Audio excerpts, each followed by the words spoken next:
Hi everyone! For today's science video, we are into part 4. We're going to be working on lesson 3. We're going to be working on pages 500 through 512. We will be skipping around to some different pages. There are some pages in between there that we didn't think that we had to include. So just pay attention to the page numbers that I'm working on in the video. I'll be answering questions 1 through 23. I suggest that you pause the video and try them yourself, and then unpause the video to see how I go over it. All right, let's get started. So lesson 3 is what are some patterns fossils show us. Today, these mangrove trees grow near a watery environment. Do you think this environment has always looked like this? If they're asking us the question, then probably not. Environments have changed so much over time, and that's why we'll be looking at patterns to see what those patterns can teach us about these environmental changes. By the end of this lesson, you'll be able to use information from fossils and rock layers to describe how an environment has changed over time and determine the relative ages of those fossils and rock layers. Now remember, relative age is understanding the age of something in comparison to the age of something else. So when we're looking at rock layers, we can understand the age of those rock layers when we compare them to the other layers of rock in a formation. Our first page here is 501, and we're looking at the "Can you explain it?" Scientists found this fossilized sea turtle in a desert. Like sea turtles today, ancient sea turtles moved by using powerful flippers to swim through the water. Their bony shells offered some protection against large predators. So we understand that sea turtles are found in the ocean. So why is this sea turtle in the desert? This could be a clue about environmental changes. Number 1 says, how did this fossilized sea turtle end up in the desert? What can fossils like this tell us about the past? So you make your inferences and write a response. Make sure you answer both questions. How did the turtle end up in the desert? And what can fossils like this tell us about the past? You formulate your response and then unpause the video to see mine. So here's the response that I came up with. It says, this fossil might have ended up in the desert because the land used to be different. A long time ago, this desert could have been covered in ocean water. Fossils like this tell us that environments today are different than they have been in the past. You might have wrote something similar or something slightly different. As long as you made some kind of inference about that environment, then that's fine if your answer is a little bit different than mine. So we're reading through Exploration 1. For lesson 3, we are only completing Exploration 1 and the lesson check. Evidence of environments. Seeing history. Many locations around the world are rich with fossils. Some of these places have rock layers where fossils from many types of organisms can be found. The fossils below were all found in one of these locations. So you'll see these fossils are quite different, and they were all found in the same rock formation inside of the different layers. So for number 2, we're going to look at the fossils and match each description to the correct fossil. And these pictures are a little bit clearer than pictures in the past, so you should be okay to complete this by yourself and then unpause the video to see how I go over it. So first, looking at A. This fossil is a snake. You can see its backbone, skull, and ribs. I can clearly see that this one looks like a snake. So I will put A there. B. Small fossil shrimp are common in this area. This is one example. I can clearly see that that is a shrimp by its tail and its little feelers there. C. The leaf of a plant clearly shows in this fossil. It is the leaf of a willow tree. Plants give scientists important clues to past environments. I can definitely see that this is the leaf, leaving D to be here. Some rock layers here are full of fish fossils. Consider the types of environment where fish were common. When scientists find fish fossils or something like a shrimp, an organism that lives in water, they can tell that there used to be water in this type of environment. On page 506, now we are looking at those fossils that we just saw on the previous page in a rock layer structure. Building the story. Take a look at the picture. It shows several rock layers. Analyze the picture to describe the fossils in the rock layers and the types of environments they would have lived in. So these pictures are a little bit hard to see. This is the shrimp. This is the snake. This is the fish. And this is the leaf. So now that they're labeled, that can help us to fill in the chart. So layer A, leaf. Where would an organism like a leaf be found? Would it be found on land or on water? Well, most likely leaves would be found on land. So you're either putting land or water here. So the leaf would be found on land, while layer B, the fish, would be found in water. Layer C is the snake, and the snake would be found on land. And layer D is the shrimp, which would be found in water. We're going to choose the correct answer for each question for 4 through 6.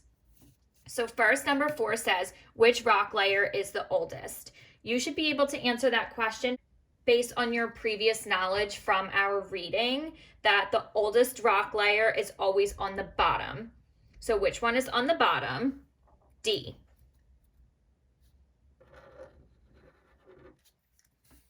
Number 5, how do you know the layer you chose is the oldest? Look for the word bottom, and that is in C. The oldest layer is usually on the bottom. And they say usually because things like earthquakes can change rock layers and maybe shifts the layers a little bit. Use the evidence to identify the oldest type of environment represented in these rock layers.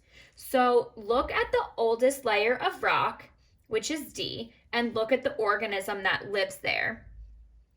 Well, if there's a shrimp in the oldest rock layer, then that would tell you that that layer was created when the environment was aquatic, when there was water.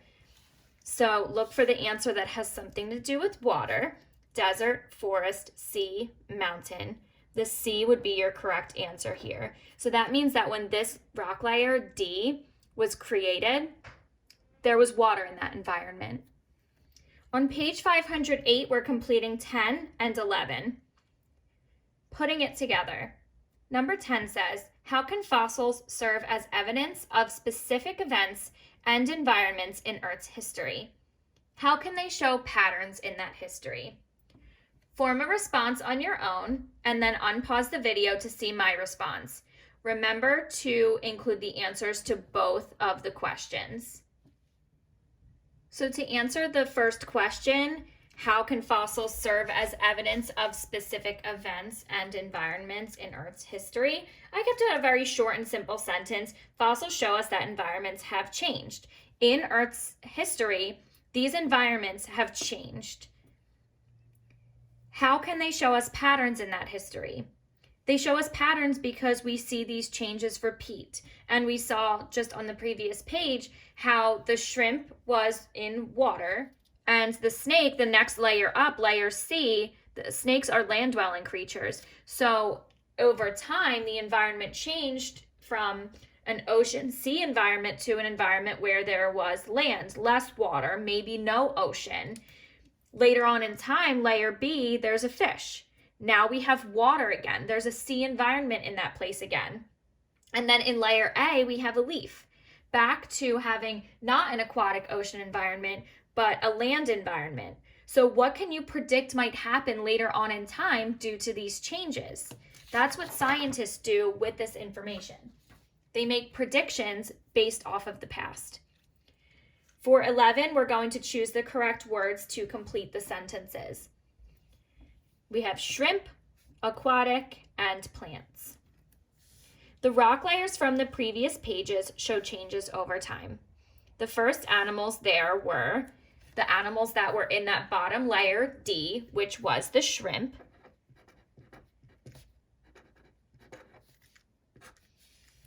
This shows that the environment at the time was blank. Well, the word plants doesn't make sense. Aquatic makes sense. The environment was aquatic. There was water there.